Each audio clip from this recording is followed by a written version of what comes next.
دادا جی پلیز۔ میرب نے بیچارگی بھری نگاہیں اٹھا کر ان کی جانب دیکھا تھا۔ انہوں نے کبھی اس کی کوئی بات نہیں ٹالی تھی۔ اسے پوری امید تھی کہ وہ اس کی مدد ضرور کریں گے۔ میرب بابا کو تنگ مت کرو، ہم سب تمہیں اپنا فیصلہ سنا چکے ہیں، اس لیے اب جاؤ یہاں سے۔ سرمہ راجپوت اپنی ضدی بیٹی کی اس عادت سے بہت تنگ تھے۔ میرب نے امید بھری ایک آخری نگاہ حسین راجپوت پر ڈالی تھی، جو پرسوچ نگاہوں سے اسے ہی دیکھ رہے تھے۔ انہیں ایسے ہی چپ بیٹھا دیکھ میرب خفگی بھرے انداز میں ان سے ناراض ہو کر وہاں سے جانے ہی والی تھی، جب حسین راجپوت کی کو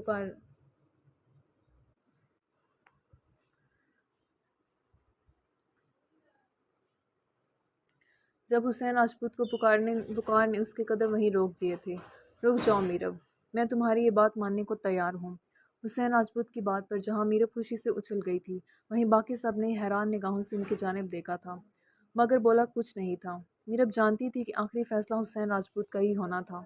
آج تک میں تمہاری ہر خواہش کا احترام کرتا آیا ہوں، تمہاری یہ بات بھی مان لی جائے گی، مگر تمہیں وعدہ کرنا ہوگا کہ وقت آنے پر تم بھی میری خواہش کا احترام کرتے میرا کیا فیصلہ مانو گی۔ تمہیں میرے منتخب کردہ لڑکے سے شادی کرنی ہوگی۔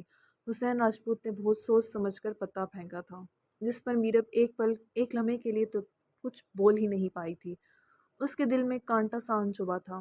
گزری کچھ باتیں آنکھوں میں مرچیں سی بھر گئی تھیں، مگر اگلے ہی لمحے اس نے خود کو سنبھال لیا تھا۔ وہ میرب راجپوت تھی۔ اپنی فیلنگ چھپانا اسے بہت اچھے سے آتا تھا۔ مجھے منظور ہے، میں وعدہ کرتی ہوں آپ کی بات مانوں گی۔ میرب کو بے پناہ خوشی محسوس ہو رہی تھی کہ وہ اب باقاعدہ طور پر سیاست کی دنیا میں قدم رکھنے والی تھی۔ تھینک یو سو مچ دادا جان، you are the best. Meerab ان کے گال پر بوسہ دیتی خوشی سے جھومتی وہاں سے نکل گئی تھی۔ وہ شہروز گیلانی کی پارٹی جوائن کرنا چاہتی ہے، جو پوری طرح سے زیراب خان کے خلاف ہے۔ یہ کر کے کہیں خان حویلی والوں کے ساتھ ہمارے تعلقات سنبھلنے کے بجائے مزید خراب نہ ہو جائیں۔ سرمد راجپوت نے باپ کے فیصلے پر بنا کوئی اعتراض اٹھائے صرف اپنا ایک خدشہ ظاہر کیا تھا، جس پر حسین راجپوت دھیرے سے مسکرا دیے تھے۔ دوسری جانب زیراب خان ہے بہت بڑے دل کا مالک، وہ ایسا کوئی موقع نہیں آنے دے گا۔ حسین راجپوت کو ہمیشہ سے زیراب خان نیازی بہت پسند تھا، یہ جانتے ہوئے بھی کہ ان کے سب سے زیادہ خلاف بھی یہی شخص تھا، مگر پھر بھی انہیں اس کا رکھ رکھاؤ اور اپنے خاندان کے آگے چٹان بن کر کھڑے ہو جانا بہت پسند تھا۔ وہ چاہتے تھے ان کے خاندان میں بھی کوئی ایسا انسان ہو۔ ان کے اپنے پوتے تو کسی کام کے نہیں نکلے تھے، مگر انہیں میرب میں وہ ساری خوبیاں نظر آتی تھیں جو زیراب خان میں تھیں۔ وہ دونوں ٹکر کے لوگ تھے، اس لیے وہ میرب کو بھی زیراب کے مقابلے پر لانا چاہتے تھے، تاکہ ان کی پوتی کسی بھی حوالے سے کمزور نہ پڑے۔ خان حویلی میں اس وقت گہرا سکوت چھایا ہوا تھا۔ بڑے سے ہال کمرے میں حویلی کے تمام مرد حضرات موجود تھے۔ خواتین میں سے کسی کو اندر آنے کی اجازت نہیں تھی، کیونکہ بہت زیادہ بات حساس تھی۔ یعقوب خان نہیں چاہتے تھے کہ کسی بھی طرح یہ بات نویرہ تک پہنچے، جس کی طبیعت پہلے ہی بہت زیادہ خراب تھی۔ ارشیان نیازی، فیروز نیازی اور زیراب نیازی تینوں اپنے دادا کے بلاوے پر ایک ساتھ آئے تھے۔ ان تینوں کے سنجیدہ چہرے کچھ بہت غلط ہونے کا پتہ دے رہے تھے۔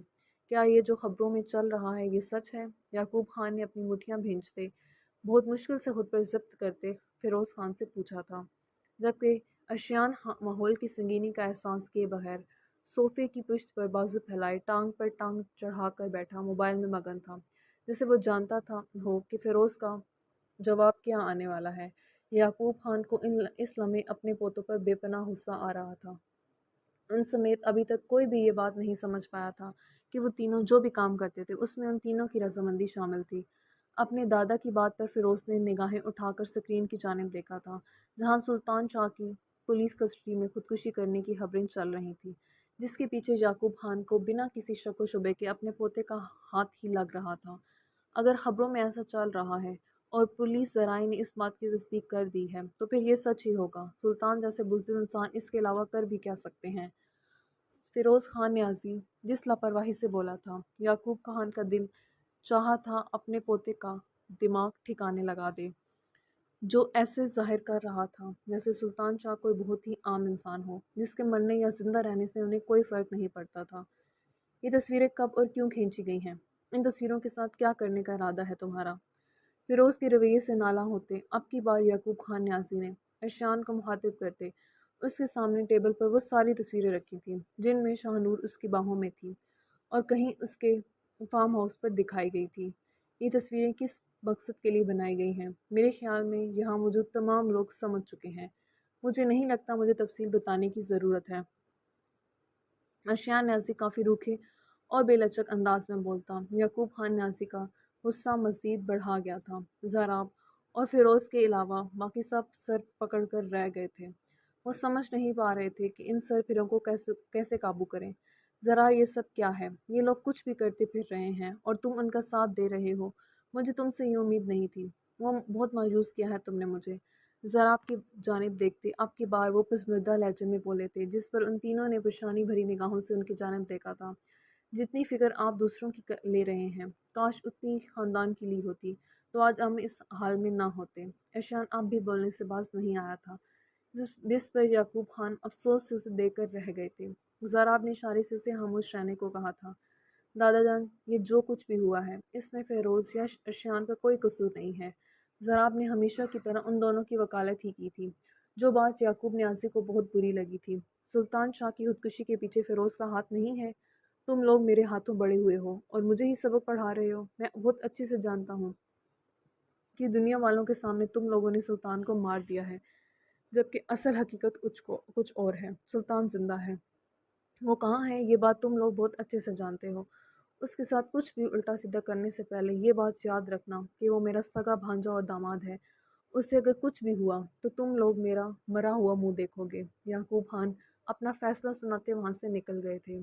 باقی سب بھی ایک ایک کر کے اٹھ گئے تھے۔ اب وہاں سے وہ تینوں ہی رہ گئے تھے۔ آخر کب تک یہ سب چلتا رہے گا؟ دادا جان کیوں ہر بار ہمارے ہاتھ باندھ دیتے ہیں؟ مجھے سمجھ نہیں آتی۔ یہ یعقوب خان نیازی ہمارے دادا جان ہیں یا ہمارے دشمنوں کے؟ انہیں ہر بار ہم ہی غلط اور باقی سب ٹھیک کیوں لگتے ہیں؟ فیروز اکتائے ہوئے لہجے میں بولا تھا، جس پر ارشیان اور زراب مسکرا دیے تھے۔ کیا ہوا؟ فیروز نے ان دونوں کو گھورا تھا۔ تمہیں ذرا زیادہ بچنے کی ضرورت ہے۔ ان دونوں کا اشارہ اس کے نکاح کی جانب تھا، جو سمجھتے فیروز کے ماتھے پر بل واضح ہوئے تھے۔ بہت بری جگہ پھنسایا ہے تم دونوں نے مجھے، مگر جہاں تم لوگ پھنسنے والے ہو وہ بھی کسی خطرے سے کم نہیں ہے۔ وہ تینوں ایک دوسرے کے بارے میں سب کچھ جانتے تھے۔ جاری ہے۔ کیسی لگی آپ کو آج کی قسط؟ اپنے رسپانس کا اظہار کمنٹ سیکشن میں ضرور کریں تاکہ جلد از جلد نئی ایپیسوڈ پوسٹ ہو سکے۔ خدا حافظ۔